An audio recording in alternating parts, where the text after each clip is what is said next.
Welcome back, students. In last class, we started the modern periodic table.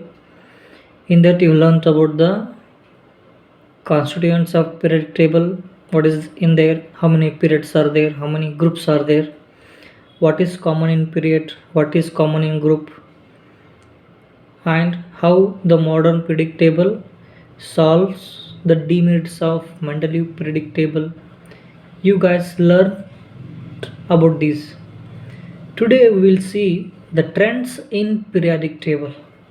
Okay, trends in periodic table. Let's first consider the first trend, that is atomic size or atomic radius.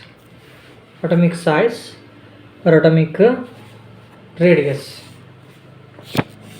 Atomic size or atomic radius means it is the distance between the nucleus, center of the nucleus of an atom to the valence shell of an isolated atom. Okay, atomic size is nothing but, or atomic radius or atomic size. Atomic size is defined in atomic radius. It says that it is the distance between the center of the nucleus and valence shell of an isolated atom. Isolated atom means it should not contain any charge.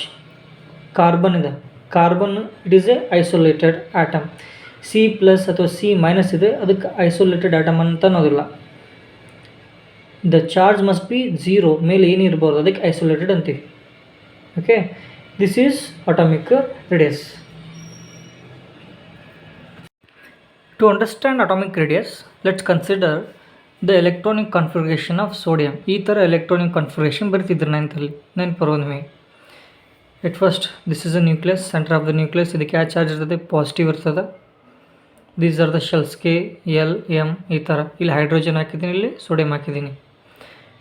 Atomic radius ಅಂದರೆ ಏನು? Distance between the centre of the nucleus and the valence shell of an isolated atom. ಇದು centre of the nucleus. Valence shell ಅಂತಂದರೆ ಕೊನೆಯದಾಗಿ electrons ಎಲ್ಲಿ enter ಆಗ್ತದೆ, ಅದಕ್ಕೆ valence shell ಅಂತೀವಿ. ಇದ್ರ ನಡುವೆ ಎಷ್ಟು ಡಿಸ್ಟೆನ್ಸ್ ಇರ್ತದಲ್ಲೋ ಅದಕ್ಕೆ ಏನಂತೀವಿ ನಾವು? Atomic radius. ಯಾಕೆ ಅಂತ atomic radius. If you consider hydrogen ತೊಂದರೆ ನ್ಯೂಕ್ಲಿಯಸ್ ಇದೆ, ವ್ಯಾಲೆನ್ಸ್ ಎಲೆಕ್ಟ್ರಾನ್ಸ್ ಒಂದೇ ಇರ್ತದೆ, ಅಂದರೆ ಫಸ್ಟ್ ಶೆಲ್ಲೇ ವ್ಯಾಲೆನ್ಸ್ ಶೆಲ್ ಆಗ್ತದೆ. ಸೋಡಿಯಮಲ್ಲಿ ವ್ಯಾಲೆನ್ಸ್ ಶೆಲ್ ಯಾವ್ದಾಗ್ತದೆ? K L M, but here K shell. ಅಂದರೆ ಇಷ್ಟೇ ಡಿಸ್ಟೆನ್ಸ್ ಏನಾಗುತ್ತೆ ಅಂದರೆ ನಿಮ್ಮದು atomic radius. Atomic radius are atomic size. Okay, this is about definition of atomic radius. Now if you consider the atomic radius in periodic table, what happens in period and what happens in group? ಪೀರಿಯಡಲ್ಲಿ ಹೇಗಾಗುತ್ತೆ, ಗ್ರೂಪಲ್ಲಿ ಹೇಗಾಗುತ್ತೆ? ಪೀರಿಯಡಲ್ಲಿ ತೊಗೊಂಡ್ರೆ atomic radius decrease ಆಗುತ್ತೆ. Period means left in the right. Hydrogen to helium, ಹೈಡ್ರೋಜನ್ಗಿಂತ ಹೀಲಿಯಮ್ಗೆ ಏನು ಕಡಿಮೆ ಅಟಾಮಿಕ್ ರೇಡಿಯಸ್ ಇರ್ತದೆ. ಲಿಥಿಯಮಿಂದ ನಿಯಾನ್ ತೊಗೊಂಡ್ರೆ ಡಿಕ್ರೀಸ್ ಆಗ್ತದೆ. ಲಿಥಿಯಮ್ಕಿಂತ ಕಡಿಮೆ ಬೆರಿಲಿಯಮ್ಕಿಂತ ಕಡಿಮೆ ಬೋರಾನ್ಕಿಂತ ಕಡಿಮೆ ಕಾರ್ಬನ್ಕಿಂತ ಕಡಿಮೆ ನೈಟ್ರೋಜನ್, ಈ ಥರ ಡಿಕ್ರೀಸ್ ಆಗ್ತದೆ. ಇನ್ನು ಲೆಫ್ಟ್ ಏನಾಗುತ್ತೆ? ಅಟಾಮಿಕ್ ರೇಡಿಯಸ್ ಡಿಕ್ರೀಸ್ ಆಗುತ್ತೆ. ಡಿಕ್ರೀಸ್ ಆಗುತ್ತೆ. ಏನಕ್ಕೆ? To understand this, let's take this electronic configuration. Lithium ತಗೊಳ್ಳಿ, beryllium, boron, carbon, nitrogen. Lithium, beryllium, boron, carbon, nitrogen. Nucleus ಏನಿರ್ತದೆ? ಪಾಸಿಟಿವ್ ಚಾರ್ಜ್ ಇರ್ತದೆ, ರೈಟ್? ನ್ಯೂಕ್ಲಿಯಸ್ ಏನಿರ್ತದೆ? Positive charge. Here the main attraction force is between the valence electrons and the nucleus. Main attraction force ಎಲ್ಲಿರ್ತದೆ? Valence electrons, ಅಂದರೆ ಕೊನೆಯದಾಗಿ electrons ಎಲ್ಲ enter ಆಗ್ತದೆ, ಅದು valence electrons. ಅದಕ್ಕೆ ಆ್ಯಂಡ್ ನ್ಯೂಕ್ಲಿಯಸ್ಗೆ ಅಟ್ರಾಕ್ಷನ್ ಇರ್ತದೆ. ಅದಕ್ಕೆ ನ್ಯೂಕ್ಲಿಯಸ್ ಫೋರ್ಸ್ ಆಫ್ ಅಟ್ರಾಕ್ಷನ್ ಅಂತೀವಿ. ಪಾಸಿಟಿವ್ ಇರ್ತದೆ ನ್ಯೂಕ್ಲಿಯಸ್. ಇಲ್ಲಿ ವ್ಯಾಲೆನ್ಸ್ ಎಲೆಕ್ಟ್ರಾನ್ಸ್ ಎಷ್ಟಿದೆ? 1 ಹಿಯರ್, 2 ಹಿಯರ್, 3 ಹಿಯರ್, 4 ಹಿಯರ್, 5. ಅಂದರೆ as the number of valence electrons increases, ಅವಾಗ ಅಟ್ರಾಕ್ಷನ್ ಏನಾಗುತ್ತೆ? ಜಾಸ್ತಿ, ರೈಟ್? ಇಲ್ಲಂತೂ ಪ್ರೋಟಾನ್ಸ್ ಇರ್ತವೆ, ನ್ಯೂಕ್ಲಿಯಸ್ಸಲ್ಲಿ ಪ್ರೋಟಾನ್ಸ್ ಇರ್ತವೆ, ನಿಮಗೆ ಗೊತ್ತಿದೆ. ಪಾಸಿಟಿವ್ ಚಾರ್ಜ್ ಪಾಸಿಟಿವ್ ಅಟ್ರಾಕ್ಟ್ ಆಗ್ಬೇಕಂದ್ರೆ ಏನು ಬೇಕು, ನೆಗೆಟಿವ್ ಅಟ್ರಾಕ್ಟ್ ಆಗುತ್ತೆ.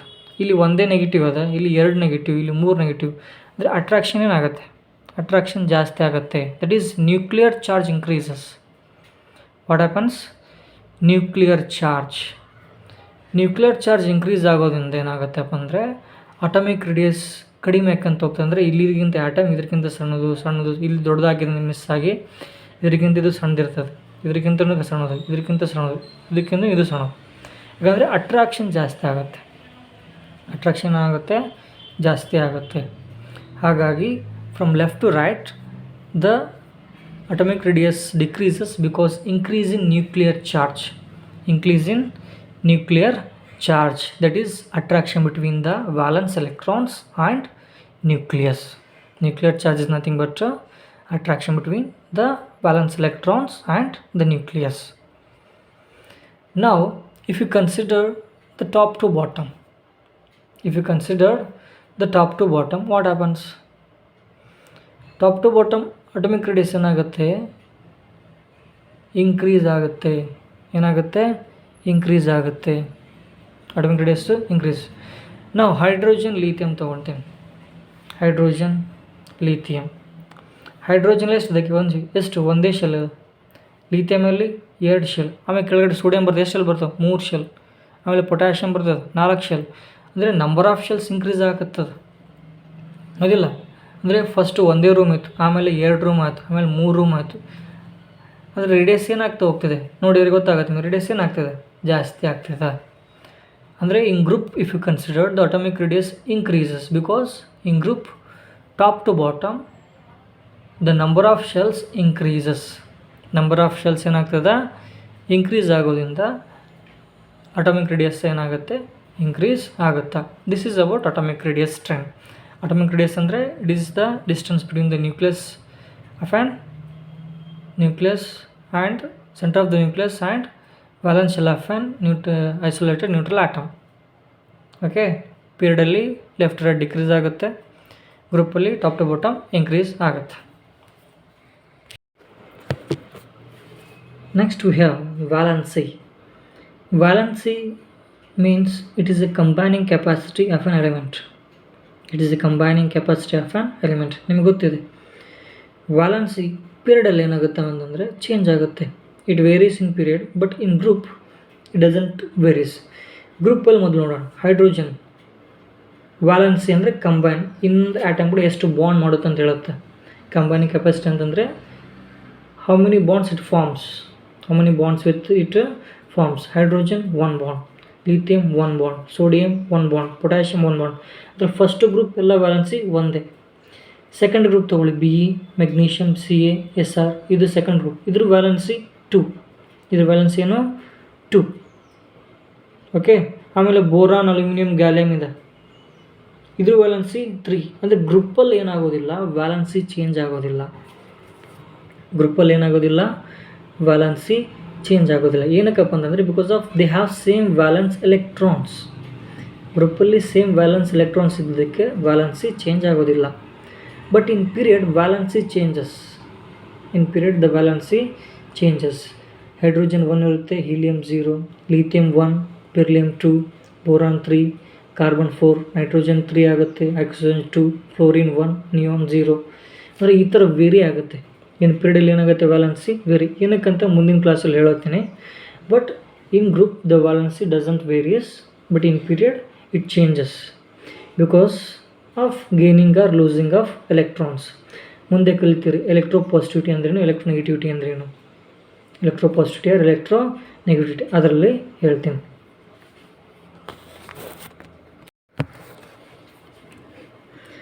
Now we will learn about electropositivity and as well as electronegativity.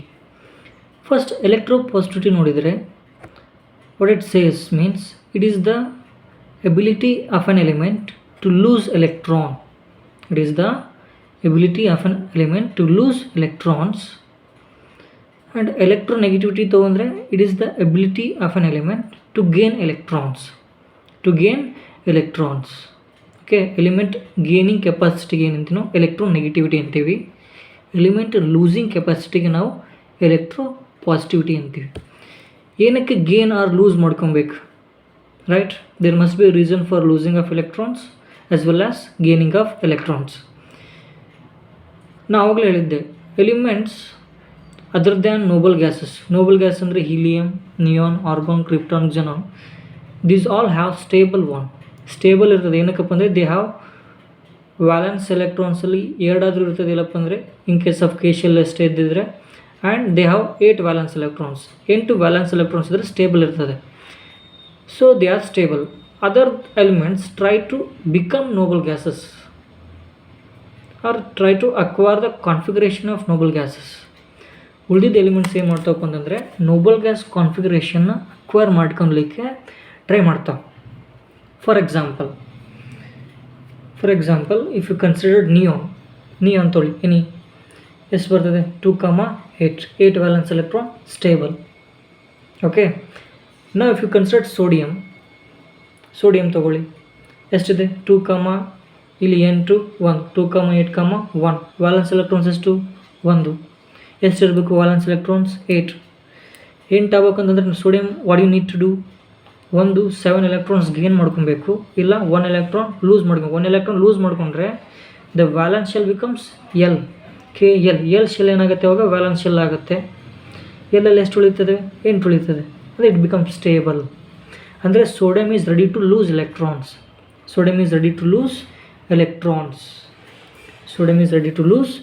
Electrons. ಆಮೇಲೆ ಮೆಗ್ನೀಷಿಯಮ್ ತೊಗೊಂಡ್ರೆ ಎಷ್ಟು ಬರ್ತದೆ? 2,8, 2. ಸ್ಟೇಬಲ್ ಆಗ್ಬೇಕಂದ್ರೆ ಎಷ್ಟಿರಬೇಕು? ವ್ಯಾಲೆನ್ಸ್ ಎಲೆಕ್ಟ್ರಾನ್ಸ್ 8 ಇರಬೇಕು.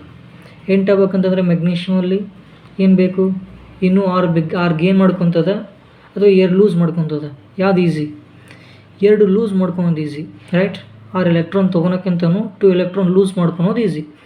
ಹಾಗಾಗಿ ಏನು ಮಾಡ್ತದೆ? ಮೆಗ್ನೀಷಿಯಮ್ 2 ಎಲೆಕ್ಟ್ರಾನ್ಸ್ನ ಲೂಸ್ ಮಾಡ್ಕೊತದೆ. ಅದೇ ರೀತಿ ಅಲ್ಯೂಮಿನಿಯಂ ಸಹ ಈ ಥರ. ಅಂದರೆ ability of an element to lose electrons is called electropositivity. ಎದಕ್ಕೆ ಲೂಸ್ ಮಾಡ್ಕೋತಪ್ಪ ಅಂತಂದರೆ to gain octet configuration or to become stable. ಇದು ಪೀರಿಯಡಲ್ಲಿ ಏನಾಗುತ್ತಪ್ಪ ಅಂತಂದರೆ in period from left to right ಏನಾಗುತ್ತೆ? Decreases. Okay, from left right ಏನಾಗ್ತದೆ? Decreases due to increase in nuclear charge. Effective nuclear charge. ಅದೇ ಟಾಪ್ ಟು ಬಾಟಮ್ ತೊಗೊಂಡ್ರೆ electropositivity increase ಆಗುತ್ತೆ. Electropositivity increase ಅಂತಂದರೆ it is easy to remove electrons from top to bottom. Hydrogen, lithium, sodium ತೊಂದರೆ ಹೈಡ್ರೋಜನ್ಗಿಂತ ಲಿಥಿಯಮಲ್ಲಿ ಎಲೆಕ್ಟ್ರಾನ್ಸ್ನ remove ಮಾಡೋದು easy. ಲಿಥಿಯಮ್ಕಿಂತ ಸೋಡಿಯಂ ಎಲೆಕ್ಟ್ರಾನ್ಸ್ ರಿಮೂವ್ ಮಾಡೋದು ಈಸಿ. ಏನಕ್ಕಪ್ಪ ಅಂದರೆ ನಂಬರ್ ಆಫ್ ಶೆಲ್ಸ್ ಇನ್ಕ್ರೀಸ್ ಆಗ್ತದೆ, ಹೌದಿಲ್ಲ? As the number of shells increases, the distance between the nucleus and the last shell ಏನಾಗುತ್ತೆ? ಇನ್ಕ್ರೀಸ್ ಆಗುತ್ತೆ. ಡಿಸ್ಟೆನ್ಸ್ ದೂರ ಆದಷ್ಟು ಅಟ್ರಾಕ್ಷನ್ ಏನಾಗಿರುತ್ತೆ? ಕಡಿಮೆ ಇರುತ್ತೆ. ಅಂದರೆ ಬರ್ತಾ attraction between the valence electrons and the nucleus ಕಡಿಮೆ ಆಗೋದ್ರಿಂದ it is easy to remove electrons from top to bottom. ಅಂದರೆ ಟಾಪ್ ಟು ಬಾಟಮ್ ಏನಾಗುತ್ತೆ? Electropositivity increase. ಹೈಡ್ರೋಜನ್ಗಿಂತ ಚಲೋ ಎಲೆಕ್ಟ್ರೋಪಾಸಿಟಿವ್ ಎಲಿಮೆಂಟ್ ಲಿಥಿಯಮ್ಗಿಂತನೂ ಚಲೋ ಎಲೆಕ್ಟ್ರೋಪಾಸಿಟಿವ್ ಎಲಿಮೆಂಟ್ ಸೋಡಿಯಮ್ಗಿಂತನೂ ಪೊಟ್ಯಾಷಿಯಮ್. ಈ ಥರ. ಅದೇ ಫ್ರಮ್ ಲೆಫ್ಟ್ ಟು ರೈಟ್ ಏನಾಗುತ್ತೆ? ಡಿಕ್ರೀಸ್ ಆಗುತ್ತೆ. Lithium, beryllium, boron, carbon, nitrogen ಈ ಥರ. ಲಿಥಿಯಮಲ್ಲಿ ಒಂದೇ ವ್ಯಾಲೆನ್ಸ್ ಎಲೆಕ್ಟ್ರಾನ್ಸ್ ಇರ್ತದೆ, ಬೆರಿಲಿಯಮಲ್ಲಿ 2, ಬೋರಾನಲ್ಲಿ 3. ಎಲೆಕ್ಟ್ರಾನ್ಸ್ ಇನ್ಕ್ರೀಸ್ ಆದಂಗೆಲ್ಲ ನ್ಯೂಕ್ಲಿಯರ್ ಚಾರ್ಜ್ ಇನ್ಕ್ರೀಸ್ ಆಗುತ್ತೆ. ಹಾಗಾಗಿ ರಿಮೂವ್ ಮಾಡೋದು ಕಷ್ಟ. ಈ ಥರ ಡಿಕ್ರೀಸ್ ಆಗ್ಕೊಂತ ಹೋಗ್ತದೆ. ನಾವು this is about electropositivity. Next electronegativity ನೋಡೋಣ. This is the reverse of ಎಲೆಕ್ಟ್ರೋಪಾಸಿಟಿವಿಟಿ.